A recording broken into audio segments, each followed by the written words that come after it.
Colorado. I'm from New Jersey originally, and I think I have coffee running through my veins 24/7. So if I start getting a little nutty, that's because not only am I from New Jersey and I'm probably irradiated, but I love what I do. And so I get really excited when I talk about projects that are really close and dear to my heart.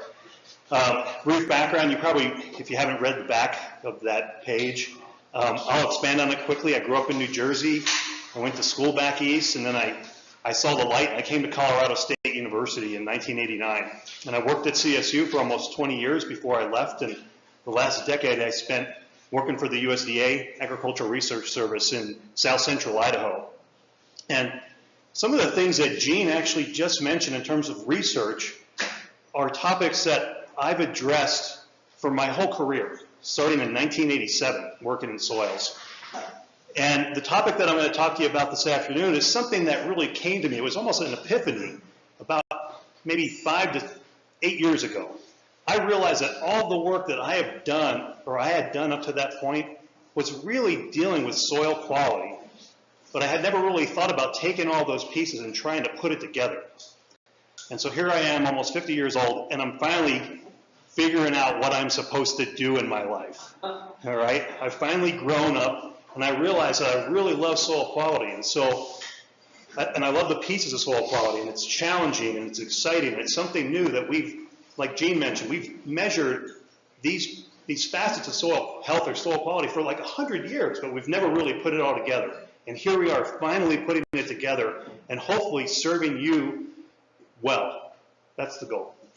And so what I'm going to talk to you about for the next 30 minutes or so is a project that I worked on over the last about 5 to 8 years in south central Idaho. And it deals with identifying soil quality changes or improvements when you switch from essentially furrow irrigation to sprinkler irrigation. So what you see on the left-hand side versus the right-hand side. And this is work I did with the Agricultural Research Service with some people that are kind of high-powered in terms of soil quality, especially Dr. Doug Carlin. He's out of Ames, Iowa. And he's like the soil quality guru, at least for ARS. And so I was lucky enough to work with him on this project. And so what I want you to do is, and I know enough about agriculture in Colorado to be dangerous. Like I said, I've worked here for about 20 years. This data is irrigated agriculture. I know I realize we talked about dryland agriculture. And what I want you to do is kind of keep in mind some of the data that I present. It's all irrigated ag. But I think the story really could be applied towards any system, okay? And in fact, if you're talking about dryland agriculture, I put this picture up here on purpose. So this is a picture from eastern Colorado, a site near Byers, Colorado. It's about an hour east of Denver. And I've worked on this site since 1993. Even when I was in Idaho, I got sucked into this site, believe it or not. And this is a dryland agroecosystem where we're applying biosolids or nitrogen fertilizer. And the new twist on this project is soil quality and trying to quantify changes in soil quality based on management practice.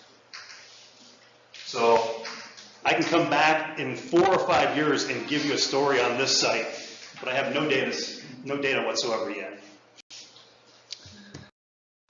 So soil quality or soil health. And I always think about this, you know, we started talking about soil health, soil quality over the last maybe 10 years or so. It's been a little bit longer than that, maybe 20 years, but it seems like it's really coalescing now. And as a scientist, I hear a lot of people tossing this term soil quality around. And it seems like most people don't really know what it means. It feels good, doesn't it? Talk about soil quality. Man, this feels good. My soil it's got high soil quality. What does that mean? As a scientist, I have no idea what that means. And when I hear these feel-good stories, that's great, but I need to quantify it. And that's where I'm at in my career. And so if you look at soil quality, there's some definitions out there, and there's probably dozens and dozens of definitions. I like the one from Doug. This is Doug Carlin. He says it's the ability of soil to function within natural or managed ecosystems, to sustain plant and animal productivity, maintain or enhance water and air quality, and support human health and habitation. These all come together, right? These all play a role in soil quality. And if you read this, it's one of those kind of touchy-feely, feel-good statements, right? That sounds great, Doug, but how do we quantify it? Well, the nice thing about working with Doug Carlin is he's developed ways or procedures to quantify it. And I just kind of jumped on the bandwagon within the last 5 to 10 years. And so with that, how do we really quantify soil health or soil quality? Well, we typically, as scientists, we use various soil characteristics, and we talked about a lot of these this morning, right? We talked about nitrogen, we talked about carbon, the fertility status, etc. In the program that I use to quantify soil health or soil quality, we use something called, we call them indicators. Okay, but they're soil characteristics that we've all seen. And what do? We take these indicators like nitrogen, phosphorus, potassium, carbon, pH, salt content, microbial status, bulk density, aggregate stability, clay content, etc. They all get measured, and then they're put into a system where we can quantify soil quality. And that's kind of what I'm going to show you today.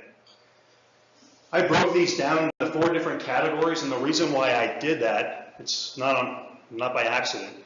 The program that I use and some of the other people within the ARS and some other institutions use breaks these characteristics that we can measure, we can quantify, into various pools or indices.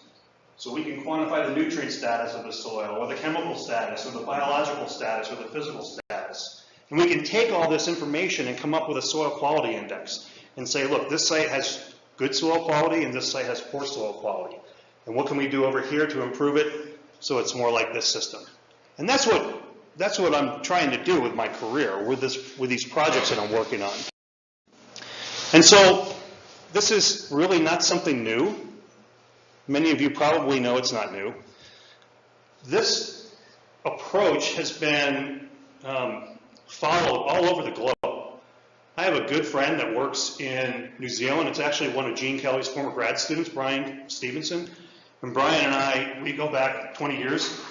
And this scientist has looked at soil quality, and he's found in New Zealand that the soil quality clusters, and it depends on the land use. That kind of makes sense, right? And so what he did was he took these factors or these indicators, and he said, okay, which are the best indicators for determining soil quality? And he found in these systems in New Zealand it was organic carbon and soil macroporosity. In Costa Rica, somebody compared agroforestry versus natural forests, and they came up with these indicators that best describe soil quality. And then in India, somebody compared a mangrove to rice cultivation. They were right next to each other. Mangroves used to grow where rice is grown now, and they wanted to see what the differences were in soil quality. And so they performed this study, and they came up with these indicators. And why am I showing this to you? And I'm glad I put this slide in here. The reason why I'm showing this to you, and this is a point that was made earlier today, is that soil quality changes, maybe Gene mentioned this, soil quality changes depending on where you are, right? And how can I tell you that? I can tell you that because the parameters that are being used change depending on the system. And it's all over the globe. And so what the real key is for these kind of projects, for what you're trying to do in your own backyard, is to figure out what those parameters are that are most important for your system. So in the U.S., I just showed you a quick global perspective, but in the U.S., the program that I've been using, and some of my other colleagues have been using, is called the Soil Management Assessment Framework. And the reason why I like to use it is because I try not to overthink things, and this program is relatively simple to use. It's a simple Excel spreadsheet with a lot of things running in the background. And so if you know how to use a spreadsheet, you can use this program. What you need to do is figure out a way to collect all of these indicators, and that takes time. Okay, it's not very simple. It's not hard, but it's not simple. Basically, you take all these parameters and put them into the spreadsheet and hit the go button, and then you get numbers on the other end. And I'm going to talk to you about that this afternoon and how it works.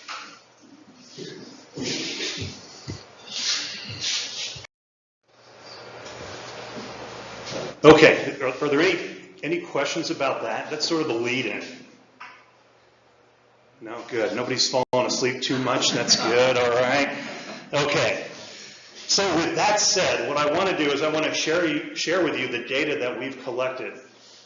And again, keep an open mind because this kind of data isn't directly geared towards irrigated agriculture. It can be used anywhere. And in fact, 2 of the 3 projects that I just showed you, the one in Costa Rica and the one in India, used this soil management assessment framework to study soil quality. What we did in South Central Idaho. So I worked for the USDA Agricultural Research Service near Twin Falls, Idaho. And I worked on this 200,000 acre watershed. And this watershed, let me take a step back. So this area of South Central Idaho is called the Magic Valley. Has anybody heard of this area? Yeah. So it's called the Magic Valley for a reason. So they get about 9 to 10 inches of precip per year. There's no dryland agriculture here. It's all irrigated agriculture. And what happened in the early 1900s was somebody came in and said, well, if we put a dam on the Snake River off the screen here, and we back up the river, we can use that for irrigation. And so they did that in the early 1900s. This dark blue line, that's the Snake River. These light blue lines are the irrigation canals. We have a low-lying canal and something called the high-line canal. And all it's gravity-fed. It's unbelievable what they did in the early 1900s. It's 220,000 acres, all irrigated agriculture. Without irrigation, nothing would grow here in terms of crops. It would be rangeland. And it's called the Magic Valley because in the early 1900s, when they started irrigating, it was magic that they could grow crops in this area. Cool. So, this is a huge area, okay? And here's the issue. Okay, here's the issue. When you look at Google Earth, and you look at this area, this is Kimberly, Idaho. That's the booming metropolis, 3,000 people of Kimberly, Idaho. My house was just off the top up here. And when you look at this, the first thing that should jump out at you is color, right? Soil color.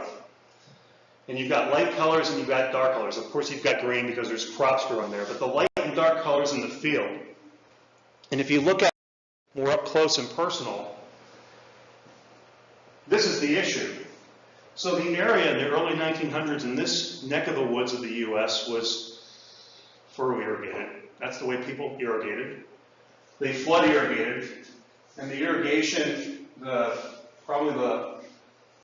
they flood irrigated from this part of the field, and it went down this way, from right to left. Okay? And so this white that you see here isn't salt. That's the subsurface horizon being exposed due to irrigation practice over about 100 years. So the topsoil is not here anymore, it's down here. Okay? And in the early 70s and into the 80s, the people that worked where I worked realized that the crops were growing better down here than up here. And is there something that they could do about it? And they tried a whole bunch of different things in terms of research. But this is the problem, and that's what you saw on the previous slide. Flood irrigation causing soil movement, just like you have here, right? When you get these freak rain events, soil erodes, and where does it go? It goes to the bottom of the fields or the canals or in the gullies or what have you. So the same issue happens here. It's just sort of on a smaller scale. And so in the early 1980s, NRCS came through with their EQIP program, and it's something that a lot of the producers in this area have used, and they've switched about, not quite 50% of the people in this area have switched from furrow to sprinkler irrigation. And we started seeing changes in crop growth. And we said, well, I wonder if that has something to do with changes in soil characteristics, i.e. does it have something to do with changes in soil quality? And that's about the time when I came on board, about 10 years ago. And I scratched my head for a few years, and then we started working on this project. And so the objective of what I'm showing you today is to look at or identify changes in soil quality due to changing irrigation practice, changing from what people have historically done to what people are now doing.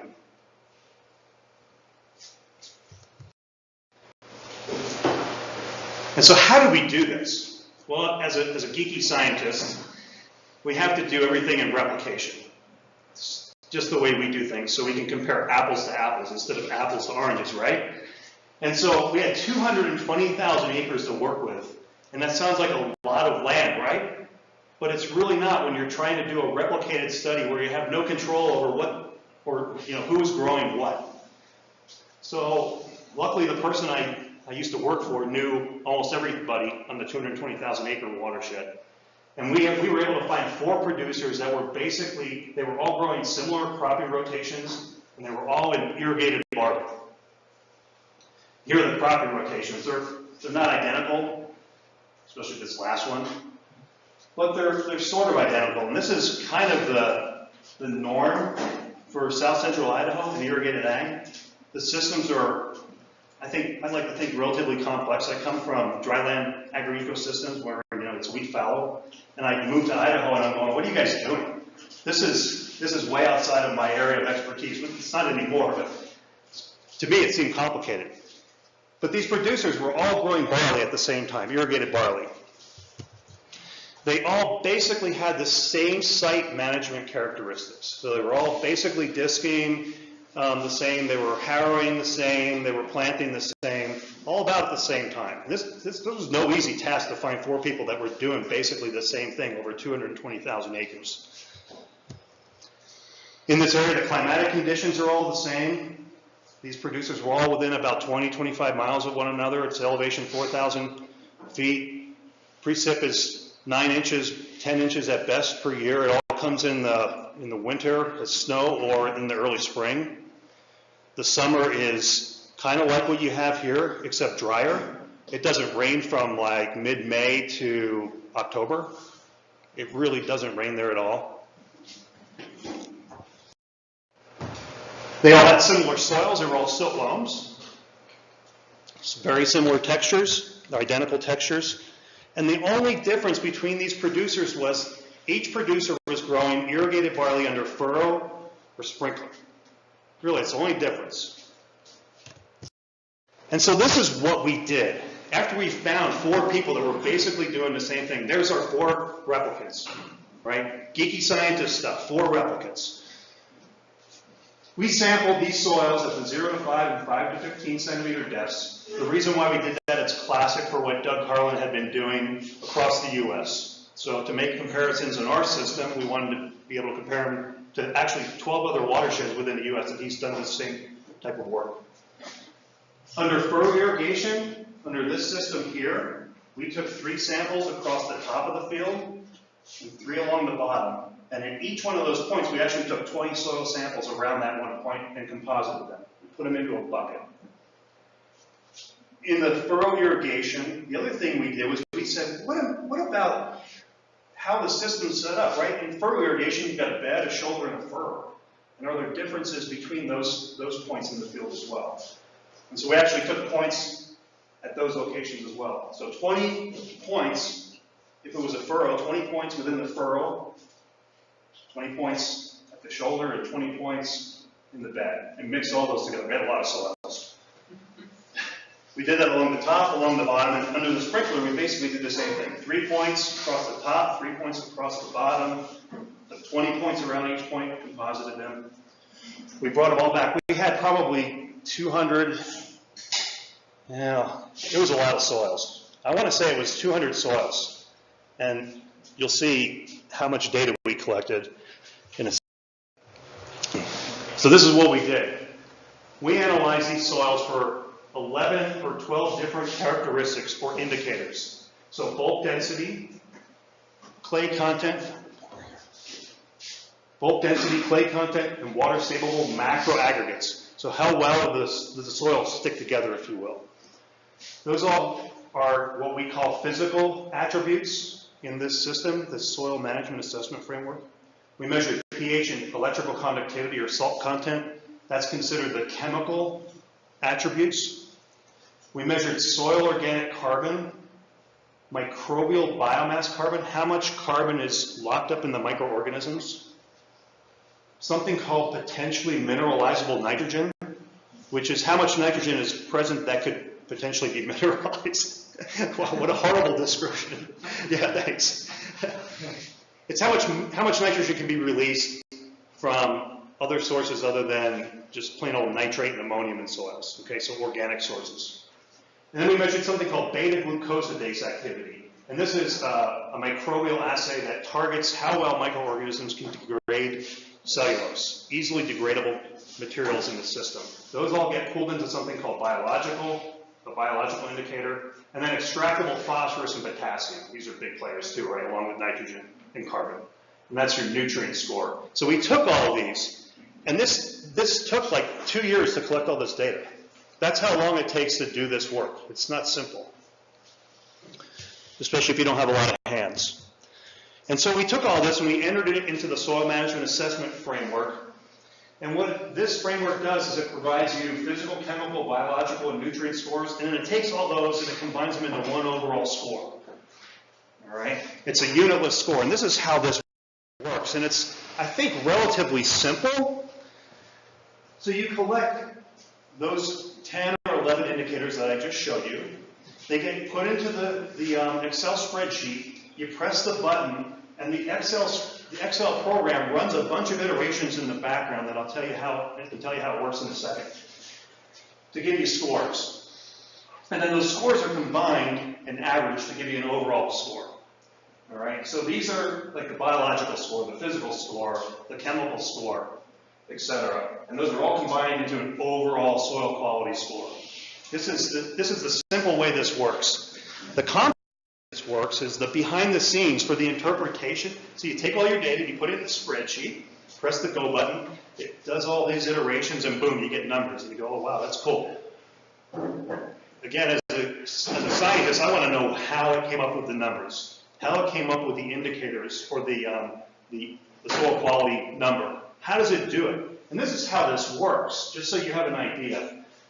So in the background in the Excel spreadsheet, there's subroutines, there's subprograms that run in the background that tell you, okay, is the indicator more is better?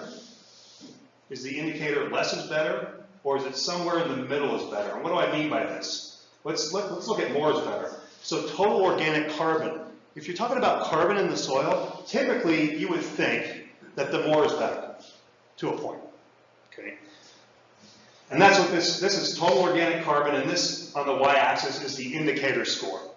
And it's basically telling you out of all these scored systems from this figure that I stole from a paper, out of those 4 systems or those 4 locations, this isn't my data by the way, that more is better. What about less is better? Well, here's salt content. And you would think that the higher the salt content in the soil is probably worse, right? That makes sense. And so this is an indicator that would suggest that the less is better. The less salt is better. Here's another one. This is bulk density. So the lower the bulk density, the better, right? You don't want a high bulk density. That's compaction. And then the last one, somewhere in the middle is better. This is soil phosphorus, extractable phosphorus. These soils are from back east. Actually, one's from California. They use a different test than we do here in Colorado. But what this is saying is you can see it goes up, it flattens off, and then it goes down. And so this is one of those indicators that somewhere in the middle is the best. And this is how this program works. Okay? And all this is running in the background when you press the go button. And so this is what it looks like. There's not going to be a test on this, okay? But this is what it looks like. And there's a heck of a lot more data that goes into this program than what you see here. I only gave you a screenshot. But you put in things like what's being grown, what's the rotation, what's the slope, what's the soil type, what's the suborder of the soil, what's the texture. All this brown stuff here, or all these brown columns, or rows, columns, these are all the indicators that you measure. So soil organic carbon, clay content, etc. They all go in here.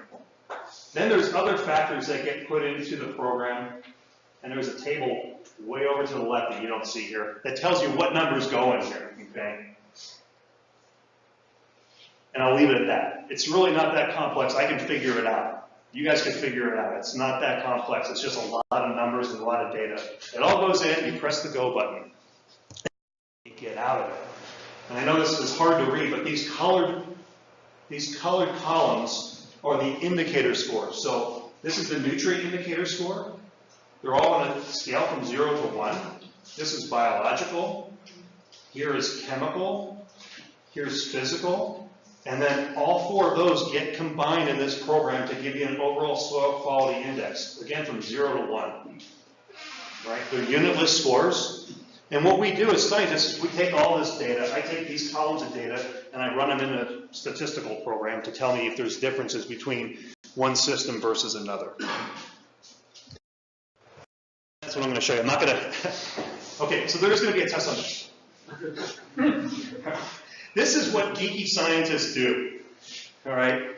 This is what I do. I come up with tables like this, and actually it goes further. I just decided not to show you all that, all right? And it comes up, I present tables that talk about how things reacted between bed, shoulder, furrow, top and bottom of the field, blah, blah, blah, blah, blah. And then you get all these numbers, and I don't want to bore you to death with this. So what I did was I took this, I think I put it into a format that may be a little bit easier to understand instead of me showing you numbers and you going, oh, that's great, Jim, thanks. This is so boring.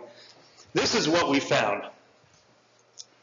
I'm going to split this into what we found in the furrow irrigated fields, and then I'm going to show you what we found in the sprinkle irrigated fields, and then I'm going to show you the comparison between the two. Okay? And I think, and I hope that'll drive home some points that I'm trying to make and that you can bring home with you this afternoon. And this is what we found. Between the bed, shoulder, and furrow, there were really not that many differences, and that's really not surprising. If you've ever dealt with this sort of irrigated agriculture, every year you're creating beds, shoulders, and furrows with your implements, right? And so the soil's been mixed up already, so there's really not that many differences between those 3 points in the field. However, when you look at the chemical, biological, and nutrient indices, the field bottoms are always greater than the field tops. And you know, just by looking at the picture, you probably knew that already, right? But that was the hypothesis that we proposed, that the field bottoms would have greater soil quality than the field tops. And in fact, the overall soil quality, yep, the field bottom was greater than the field top. And that's just because of this movement of soil from the top to the bottom. Why? If you looked at the indicators that we measured, and we start doing things like I showed you from India and Costa Rica and New Zealand, we look at the indicators and we say that the most important indicators to describe this system are clay content, soil organic carbon, which shows up in a heck of a lot of the soil quality work that's been done around the globe, but also potassium, bulk density, and this beta-glucosidase, which is a measure of essentially biological activity. Okay, so we can now take these 11 or 12 parameters that we measured and whittle them down to 5.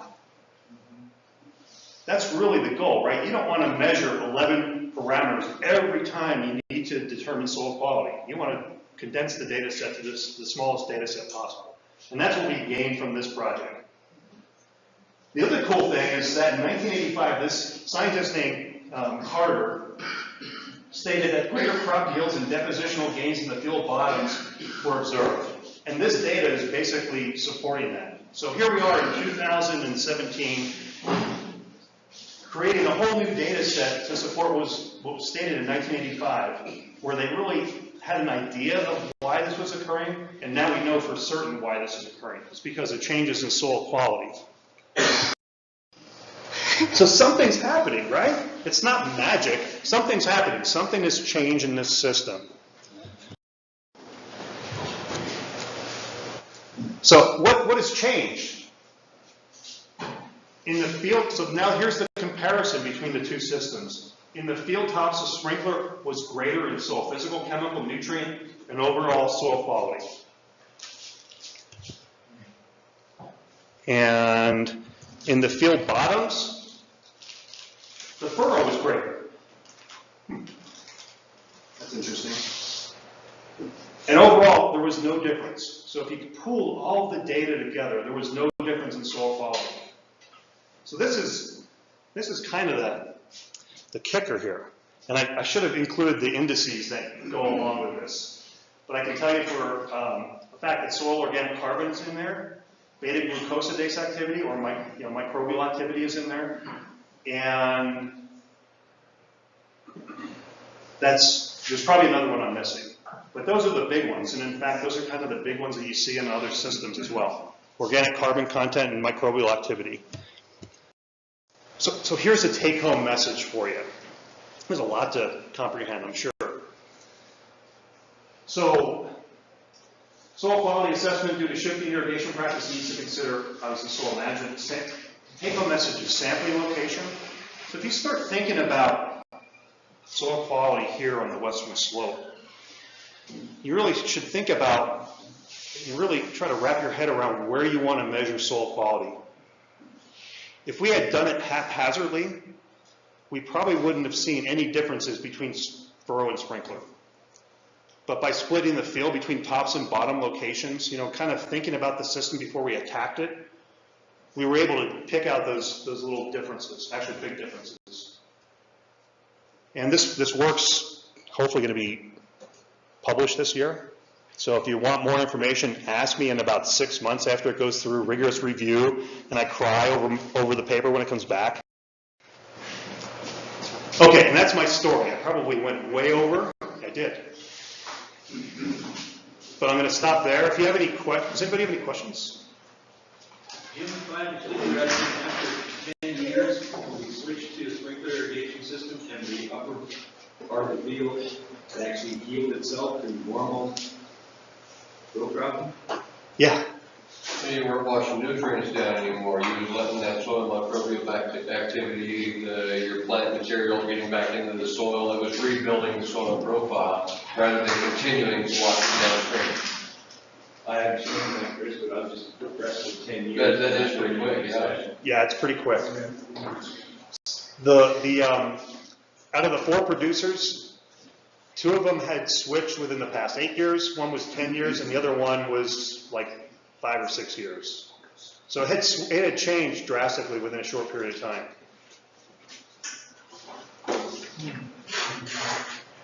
Cool.